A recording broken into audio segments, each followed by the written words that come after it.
Hi, my name's Penny, and as usual, I'm here to talk about some bookish things specifically. Today we're going to talk about all the books I read in August. So in August, I participated in the NEWTs Magical Readathon, and for that I read 17 books, and then I also read another couple. So in total, I read 19 books in August, which weirdly is not quite as good as some of my recent months of reading, because I have lately been getting over that 20 book threshold, but honestly, that's ridiculous, and we're going to stop doing that. So 19 books is actually probably still too many. But I did read some really good ones, so let's talk about them. I am going to talk about them from worst to best. So let's start with the one that I disliked the most, and that was Golden Sun by Pierce Brown. So this is the second book in a science fiction trilogy. It's the sequel to Red Rising, which I think I read last month. And it's a story about this society where everyone is divided into different classes, and each class is designated a particular color, with the reds being the lowest and the golds being the highest. So we follow this guy named Darrow, who is a red, as he infiltrates the golds and tries to change the way that society works. Now, I didn't particularly like Red Rising, however, right at the end it improved, so it made me think that maybe I would like Golden Sun, but honestly, it was a 19-hour audiobook, and I most of the time didn't care about what was going on at all. Again, it did improve at the end, but I'm not being sucked in again. I am done with that series. I know that a lot of other people like it, and so if that's something that sounds interesting to you, maybe you want to check it out, but I'm done. The next book I'm going to talk about is Sea Witch by Sarah Henning. So I think this is just another case where it's just not for me, which is really sad because it's actually like an Ursula origin story, which I would love to be for me, but it's also a YA romance, and that's not really something I like. I do actually have the audiobook of the sequel out from the library, and I am going to give it a go just because I'm really interested in this whole Ursula origin story, but the romance is just not the kind of romance that I like, and there were some things that happened that I just didn't think made a lot of sense. Then the next best book that I read would be Winter of the Witch by Katherine Arden. So this is the third book in the Winternight series, the first book being The Bear and the Nightingale, which you've probably heard about. This follows a girl named Vasya who lives in Russia, and she's able to see all these different folklore creatures, but it's also at the time when the Catholic Church is becoming quite prominent in Russia, so there's a bit of a conflict between the traditional Russian folklore and this new religion. And Vasya gets stuck in the middle of that conflict. So I felt kind of meh about all of the books in this series. So I think in general, if you really like The Bear and the Nightingale, you're probably going to like Winter of the Witch. For me, I just got a bit bored. There were some aspects that I liked, but I am very glad that I decided to go with the audiobook for this one rather than the physical book, because I think it would have taken me forever to read the physical book, just because it dragged on in some parts. I think if you like slower and quite political-based fantasy, then you might like this series, but not for me. So I think all the books I've talked about so far can be summarized with that phrase, not for me. The next kind of section is books that were like fun, and I enjoyed them, but nothing like too amazing. And to be honest, my ordering in this section is not set in stone. So firstly, we have Rat Queens at number 4. So I started the Rat Queens graphic novel series quite a while ago. It's this story about these 4 women who are brawlers, and they go out on quests as well as getting drunk and doing a lot of drugs and having a lot of sex. It's a lot of fun. I enjoyed this book, but I didn't feel like there was much of a plot. I still love a couple of the characters, but overall there just wasn't much point to it. So I'm not sure what I got out of the reading experience, except for some fun. Like, reading can just be fun, Penny. Goodness me. Anyway, then the next book to talk about would be Full Metal Alchemist, which is a manga series, and I read the first 3 volumes. Hey, that means I actually read, I mean, it was one binder, but I should be able to count them as 3 books, right? So technically that means I read 21 books. I did pass that 20 book threshold. Anyway, Full Metal Alchemist is about these two brothers who are alchemists. When they were younger, they tried to bring their mother back from the dead using alchemy. It didn't really go very well, and so now one of them is a soul stuck in a suit of armor, and the other one has lost an arm and a leg and replaced it with robotic parts, and they're traveling around the country trying to figure out how to get their bodies back. I just felt like the story was quite directionless. I also think that it's written in a way that assumes that you've become quite attached to the characters, but I never quite got attached, so a lot of it just misses the mark for me. It's possible if I read it at another time I would feel differently and I would manage that emotional attachment. And I probably am going to continue the series just because I did find the villains quite interesting. So it was alright. We'll see how the rest of the series goes. Then we also have Death Note number 5, so I will be talking about Death Note number 6 later as well. Number 5 was one that did kind of let me down. I felt like after reading the first 4 volumes of Death Note, I was really excited about the series, but then number 5, something changed that made it a little bit less exciting. So Death Note is a story about this world where there are these Shinigami who are like death demons, and they have notebooks where if you write someone's name, then that person will die. A Shinigami drops his notebook and it gets picked up by this guy named Light, and he decides to use it to kill off all the criminals and improve the world. But then he ends up in this battle of wits with this detective who is trying to figure out who it is that's killing all the criminals. Because technically, killing all the criminals means you're a criminal. But that battle of the wits really took a step back in volume 5, which was a little bit disappointing. Then I also read 1984 by George Orwell. This is a classic and I was super excited to read it. The first half I was absolutely loving it. I just thought it's such a creepy idea about how our world could be with really not that many changes, and that makes it a really good look at what our society is.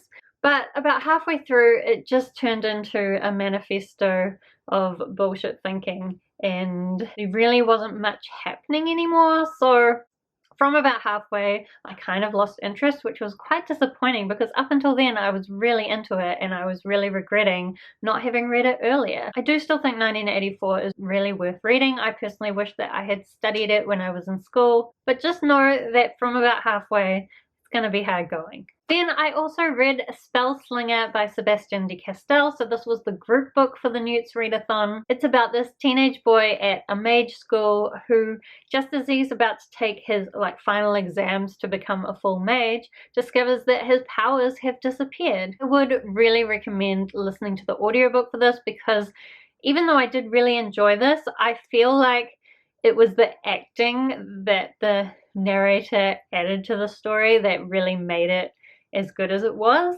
and as fun as it was. I don't know if I'd read it physically for myself, whether I would have got that same experience. This is another series that I definitely will be wanting to continue. So then the next section of books is going to be the ones that I really, really liked, going up to the ones that I loved. So these are the ones that I rated 4 and 5 stars. So the first book we have in this section is The Magic Misfits by Neil Patrick Harris. So this is the first book in a middle grade series about this young boy who has been raised by his con artist uncle. He jumps on a train to escape and ends up in this strange little town with this circus where there's some strange things going on, and he also makes a bunch of friends.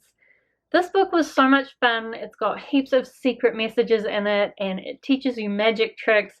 I just think that someone of the middle grade age group would love this so much, and even though I'm a stuffy, old, boring adult, I really had a lot of fun reading it as well. And again, I'm really going to need to continue this series to see what other magic I can learn about. Plus, it's Neil Patrick Harris, so that's pretty good. And I actually think the diversity in this book is pretty good as well. So one of the characters has 2 dads. There's a character in a wheelchair. Since Carter, the main character, is homeless, it does kind of deal with the idea of privilege and the fact that different people have different things. So for a middle grade, it's good that it's a lot of fun, but it's also teaching some good lessons along the way as well. So then I also read Holes by Louis Sachar. So this is the movie tie-in edition, hence the actors on the front. So this book follows a boy named Stanley who ends up in a juvenile detention center after he's falsely accused of stealing some shoes. And in this camp, they have to every day dig a hole, and it becomes clear that they're actually looking for something. There's also throughout the story some like little historical stories, and in the end everything links together and it's a lot of fun. I don't know that this taught as many good lessons as the Magic Misfits, but I personally just really love the way that everything connects up in the end. That's, I guess, my favorite kind of story. Okay, so now we're in the part of the list where I get back to Death Note 6. I was so glad that this one got back on track with all the craziness. I felt like Death Note 5, I just didn't really understand what was going on. I was like, why have we changed things? This, everything all made sense, and there was some quite dramatic action, so I'm back on board with this series and I can't wait to finish it. I will definitely, even though I didn't put it in my September TBR, I will be finishing this in September because my brother is very mad at me. Then the next book is The Mad Ship by Robin Hobb. So this is the second book in the Liveship Traders trilogy, which I believe is the second trilogy in the realm of the Outerling series. So this is an epic fantasy series. In the Liveship Traders, we're following a group of different people who are all in some way related to these live ships. So live ships are these ships that when 3 generations of the family they're owned by die, then they gain their own consciousness, and they have like their figurehead at the front of the ship that becomes like kind of a real person with a ship body attached. But there are also so many cool things going on in this world. There's these weird sea serpents that for most of the book I was like, what are these guys here for? But it all makes sense. There's dragons, there's these weird rain wild people who have strange stuff going on. There's pirates. One of the pirates tries to steal a live ship. It's just a lot of family drama, but in this book everything started to come together in a way that just made me really enjoy it. I love how well developed the characters are, and I just love this series, and I'm really looking forward to the other Christine that reads Read Along or Hobb Along, where we're going to read through all those books as a group, because I just want to talk more about this series with people who've read it. Then I also picked up The Tea Dragon Society by Katie O'Neill. This book, I actually gave this to my sister, and it's just lovely. Like, honestly, it only took me, I think, like 10-15 minutes to read, but the art is lovely, the characters are lovely. It's just kind of a cute little romance and some cute little dragons. It's nothing too serious, but it was just beautiful. The art is lovely. I love the characters. She's so pretty. It does have LGBT themes, and I just think you should pick it up because it's lovely. It made my heart feel happy, you know? That kind of book. That's what this is. Then I also read Descender 2 and 3. So this is a graphic novel series all about these robots that basically attack humanity and kill heaps of humans, and now the humans have started to cull a lot of the robots, and we're following a bunch of different humans and robots who are involved with what's going on. So I absolutely loved Descender number 2. I thought it was so beautiful. It moved the series forward in a really interesting way. Descender number 3 probably shouldn't be this high. It basically tells the backstories of a bunch of different characters. There were parts that I really enjoyed about it, but it didn't really move the story forward like number 2 did. I am really excited to pick up the next books in the series. I think only up to number 5 has been released so far, but I can't imagine they would be anything less than great, so I'm going to be needing to pick those up soon too. Why didn't I pick them up in September? That's disappointing of me. Okay, so now we're up to the top book in the list, and this is also the book that took me like the first half of the month to read, and that is Words of Radiance by Brandon Sanderson. So this is Brandon Sanderson's epic fantasy series. I think it's going to be like a 10-book series. Every book is like 1,000 pages long. It's massive. There's so much going on. Of course, being Brandon Sanderson, it's got a complex magic system. There's this very twisty plot with all these great characters. And I just honestly couldn't even explain to you what the story is about, because anything I say will be just so inadequate at explaining it. We've kind of got this group of people on the desert warring with this other race of people, but at the same time there's different people learning about their powers. There's also some kind of ominous thing that's gone on in the past that we're finding out about, and finding out how that's going to affect the future. It's just a really amazing story. I would say I don't think it's the best place to start if you haven't read Brandon Sanderson, but if you love Brandon Sanderson and you haven't yet wanted to pick up the Stormlight archive because you think it's just too big and intimidating, I really would urge you to just take the risk. I think it's worth the effort. I'm not sure when I'll be getting to the next book in the series, Oathbringer, but I definitely will be fitting it in at some point, because I just really need to know what's going to happen in this series. And I know that he is making progress on books number 4 and 5, so probably not that far away for book 4. I don't know, I'm excited. It was definitely my favorite book of the month, and it's one of my favorite series ever. Maybe not quite as good as Mistborn yet, but in some ways it is. It's really hard to judge because it's just so long. I do wish that it was somehow shorter, but at the same time, in the first book, I thought the first book could have been cut down a lot, but the second book, I don't think I would have wanted anything to be taken out, so I guess I just have to deal with the fact that it's long, and it means it takes me like half a month to read those books.